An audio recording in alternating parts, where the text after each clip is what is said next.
Bonjour, je suis Françoise Combe, astrophysicienne à l'Observatoire de Paris et aussi professeure au Collège de France sur la chaire Galaxies et Cosmologie. We are reaching back to what we think is the first epoch of galaxies. That one's interesting. And we've only just started. Das ist sehr, sehr ähnlich wie das, was 1492 stattgefunden hat. Da hat man den Beweis, dass die Erde und unser Sonnensystem nicht einzigartig sind.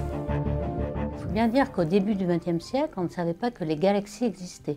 Et en fait, on a découvert peu à peu, en 1920-1929, qu'il existait des galaxies en dehors de la nôtre. La nôtre, c'est la Voie lactée, que l'on voit, une bande blanche dans le ciel qui rassemble 300 milliards d'étoiles, qui est notre univers, notre jardin. Et puis, on s'est aperçu qu'il y avait des galaxies en dehors de nous, des mondes à part. Et ensuite, on a compris que beaucoup de ces galaxies s'éloignaient de nous par effet Doppler. On peut mesurer la vitesse, comme on mesure la vitesse des voitures. Et donc, on s'est aperçu qu'elles sont toutes en expansion. Il y en a qui s'en vont de nous avec une vitesse de 2000 km par seconde ou un peu plus. Et donc, peu à peu, Hubble a découvert qu'il y avait une relation de proportionnalité entre la distance et la vitesse. Et donc, on a découvert l'expansion de l'univers. Donc, c'est en 1930 que Einstein s'est dit, ben voilà, l'univers n'est pas statique. Donc, on a découvert les galaxies, on a découvert l'expansion de l'univers. Et on a découvert aussi que l'univers était né dans un Big Bang. Donc, il y a 13,8 milliards d'années. L'univers était très chaud, très dense. Et c'est à partir de cette explosion initiale que tout l'univers est né. Donc, d'abord, en effet, la Terre était au centre et tout tournait autour, le Soleil. Donc, ça a pris des siècles. Il a fallu attendre Copernic dans le XVIe siècle pour s'apercevoir qu'en effet, c'était nous qui tournions autour du Soleil. Et puis aussi, lorsqu'on a compris qu'on était dans une galaxie, donc une Voie lactée, on a essayé de positionner le Soleil, qui est une étoile parmi d'autres, et on pensait qu'on était au centre. Et donc, on s'aperçoit maintenant que le Soleil est au bord de la galaxie, en fait. Donc déjà, on n'est plus au centre, et maintenant, on a compris. On appelle ça le principe de Copernic, c'est-à-dire que nous ne sommes pas du tout au centre de quoi que ce soit. Et en effet, dans l'expansion de l'univers, personne n'est au centre. L'univers est infini et tout le monde a un univers autour de lui, un horizon. On ne pourra pas voir au-delà de l'horizon, mais chacun se déplace avec son horizon. One of the most incredible things we've learned in the last 20 years is that Earth analogs are very common. And the history of the universe is long. It's over 10 billion years old. Pour chaque observateur dans l'univers, lorsqu'on regarde de très loin, on est obligé de remonter dans le temps. Pourquoi? Parce que la lumière se déplace à la vitesse de 300 000 km par seconde, ce qui peut paraître très rapide. Mais lorsque les galaxies sont situées à 12 milliards d'années-lumière de nous, eh bien la lumière mettra quand même 12 milliards d'années à nous parvenir. Donc on voit ces galaxies qui nous envoient leurs photons dans leur jeunesse. Et puis on remonte le temps, on remonte. Et qu'est-ce qu'on voit? On voit le Big Bang, puisqu'on remonte à l'origine des temps. Donc à ce Big Bang, lorsqu'on est à cette distance-là, c'est-à-dire à 13,8 milliards d'années-lumière en temps de retour, eh bien, on tombe sur le début de l'âge univers. Donc on a ce qu'on appelle un horizon. L'horizon, c'est une limite virtuelle qui est due à cette vitesse de la lumière finie. Alors au début de l'univers, il y a le Big Bang, et le Big Bang, c'est quelque chose de dense, chaud, où tout n'est qu'énergie. Puis ensuite, ça devient du gaz. On n'a aucune galaxie. Donc, ce qui se passe, c'est que la lumière est en diffusion avec la matière. Donc, on a quelque chose qui est opaque. Par contre, on a des ondes gravitationnelles. Ça, c'est un autre moyen de détecter ce qui se passe. Et on a détecté les premières ondes gravitationnelles en 2015. Alors, il s'agissait de fusion de trous noirs qui déforment l'espace. On sait que la gravité, c'est une déformation de l'espace, et lorsque deux trous noirs qui ont une gravité très forte fusionnent, on voit que la gravité change. Donc si elle change, ça veut dire que l'espace va devoir propager cette déformation, et donc on a ce qu'on appelle des ondes gravitationnelles, qui sont juste des ondes de déformation de l'espace. Alors ça, on le détecte, et donc on s'attend à ce que pendant le Big Bang, l'explosion initiale a fait des ondes gravitationnelles, et puis dans l'expansion, la température diminue par expansion, et puis on passe le seuil des 3000 degrés Kelvin. À 3000 degrés, la matière va se rendre neutre, neutralisée, c'est-à-dire un électron et un proton vont faire un atome d'hydrogène neutre. Et donc, si la matière neutre ne va plus diffuser la lumière, donc on va avoir quelque chose qui n'est pas opaque, qui est libre. transparent. Donc la lumière de l'explosion du Big Bang va nous arriver en ligne droite. Alors ça, c'est 380 000 ans après le Big Bang. Que se passe-t-il? Il n'y a pas encore de galaxies puisque la matière était prise dans la lumière, elle était diffusée. Donc là, on appelle ça âge sombre, parce qu'il n'y a pas de lumière, il n'y a pas encore d'étoiles qui donnent la lumière. Donc cette période sombre, et ensuite on dit que c'est l'aube de l'univers, parce que les premières étoiles vont s'allumer, donc c'est l'aube. Et ensuite, les premières galaxies se forment donc avec les premières étoiles. This telescope was designed to answer some of the biggest questions in astronomy today. Everything from detecting the very first galaxies that were born after the Big Bang to looking at objects within our own solar system and everything in space and time in between. Alors on a créé le télescope spatial James Webb qui par rapport au précédent, le télescope spatial Hubble, avait des longueurs d'onde infrarouges, beaucoup plus vers le rouge. Hubble avait l'optique et puis un petit peu d'infrarouge, mais pas beaucoup. Et pourquoi on va vers le rouge? C'est parce que dans l'expansion de l'univers, évidemment, toutes les longueurs d'onde sont décalées vers le rouge, comme une ambulance, lorsqu'elle s'en va, le son est plus grave, et là, c'est la lumière qui est plus rouge, parce qu'il y a une expansion de l'univers. Donc si on veut avoir les galaxies qui sont très très lointaines, donc près du Big Bang, à ce moment-là, elles sont très décalées vers le rouge, et il faut absolument un télescope qui soit dans ces longueurs d'onde-là. Alors en plus, par rapport au Hubble qui faisait 2 mètres, le James Webb fait 6 mètres. Donc on va comprendre comment est né l'univers, comment se sont développées les galaxies, les premières structures, et donc par là notre Voie lactée, notre univers autour du Soleil et la Terre, etc., d'où nous venons. D'abord, on s'attendait à trouver évidemment beaucoup de galaxies rouges, primordiales, mais aussi il y en a eu beaucoup plus que prévu. Donc beaucoup plus nombreuses, on a beaucoup plus de galaxies massives aussi. On pensait qu'il se formait des petites galaxies qui ensuite allaient fusionner et former des grosses plus tard. En fait, les grosses galaxies sont là dès le début, il y en a plein. Et on a aussi beaucoup trouvé de trous noirs très massifs dès le début de l'univers. Alors on sait que dans chaque galaxie, il y a un trou noir supermassif qui se trouve au centre des galaxies. Dans le nôtre, par exemple, il y a un trou noir de 4 millions de masses solaires.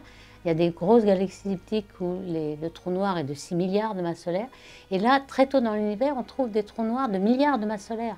On ne s'y attendait pas aussi. On pensait qu'il y avait des petits trous noirs au début qui allaient grossir, on trouverait les gros juste aujourd'hui, mais non. Donc très tôt dans l'univers, il y a beaucoup de trous noirs. Ils croissent plus vite que les galaxies.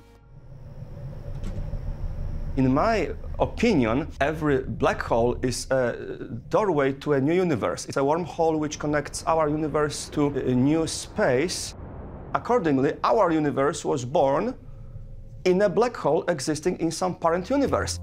The standard theory assumes that our universe originated from the Big Bang. However, thanks to torsion, we have the model called the Big Bounce. What we call the Big Bang is actually the bounce of the matter which was inside a black hole. Au point de vue Big Bang, que l'univers est passé par un stade très dense et très chaud, là je pense que personne ne peut le remettre en doute puisque c'est une observation. Alors le tout c'est de savoir, est-ce que auparavant, juste avant ce Big Bang, il y a eu quelque chose d'autre, un univers qui s'est effondré pour reformer un autre univers, ou bien il n'y avait rien du tout. C'est encore une question ouverte. Pour l'instant, on sait qu'il peut y avoir une période d'inflation au tout début de l'univers, donc dans le Big Bang ordinaire, où il n'y a rien avant. Que se passe-t-il? Eh bien, on sort en fait d'un vide quantique, on a un vide où il n'y a absolument rien, aucune particule, aucune énergie. Mais on sait qu'en mécanique quantique, on a des relations d'incertitude de Heisenberg qui nous dit que pendant un temps très très petit, on peut avoir beaucoup d'énergie. Et donc c'est la fluctuation du vide que l'on vérifie chaque jour en laboratoire. Donc c'est un fait expérimental. Tout d'un coup, l'espace est expansé encore beaucoup plus que l'expansion ordinaire de l'univers, de plusieurs ordres de grandeur, de manière à ce que ces fluctuations quantiques, qui sont très petites, 10-35 cm par exemple, vont devenir de l'ordre du centimètre, et puis on va pouvoir ensuite participer à l'expansion de l'univers et devenir des grandes structures, des galaxies, etc. Donc ça c'est l'inflation, et c'est une théorie qui est la plus compatible avec les observations aujourd'hui. Alors on peut toujours supposer aussi ce qui se passe avant, c'est un petit peu de la métaphysique, parce qu'on ne pourra jamais aller le voir. Est-ce qu'il y a plusieurs univers, quelques-uns se sont effondrés, parce qu'en fait chaque univers a ses propres constantes, hein, c'est-à-dire Est-ce qu'on a assez de matière pour rentrer en expansion indéfinie, ou alors est-ce qu'il y a trop de matière et tout d'un coup on va rentrer en concentration, en big crunch. Tout ça, ce sont des spéculations et bon, c'est ouvert, on ne peut rien en dire. L'énergie noire, c'est un peu la dernière venue après la matière noire. On parle de quelque chose qui date vraiment la fin du XXe siècle. So that's some kind of weird pressure in space, just there and growing with time. Il va falloir changer le modèle. Alors changer le modèle, ça veut dire quoi? Eh bien, ça veut dire peut-être d'autres genres de matières invisibles, ou bien d'autres genres de théories pour l'énergie noire. L'énergie noire est là pour expliquer l'accélération de l'expansion de l'univers. Peut-être que tout ça est faux, on s'est trompé, et que peut-être il faut changer la loi de la gravité elle-même. Donc ça aussi, tout le monde y travaille sur des possibilités différentes. On a lancé justement le satellite Euclide, qui commence à obtenir des résultats l'an dernier. Et ce satellite Euclide, c'est un satellite spatial qui est assez petit comme le Hubble, mais qui a un grand champ de vue. Ici, on va faire tout le ciel en quelque sorte, tout le ciel visible. Et donc, on va pouvoir voir 12 milliards de galaxies, ce qui est déjà beaucoup, à différentes époques.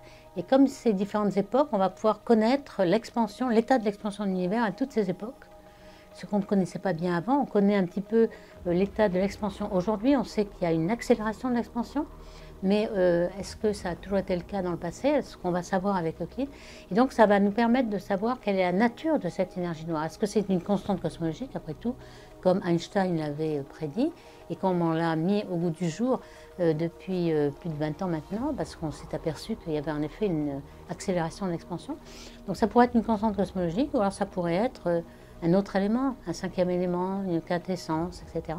Alors tout ça, on va le savoir avec les résultats du satellite Euclide qui va observer pendant 5 ans et qui aura, au bout de 5 ans, ces 12 milliards de galaxies en fonction du temps. Donc on va pouvoir cartographier l'univers et savoir exactement ce qu'est cette énergie noire.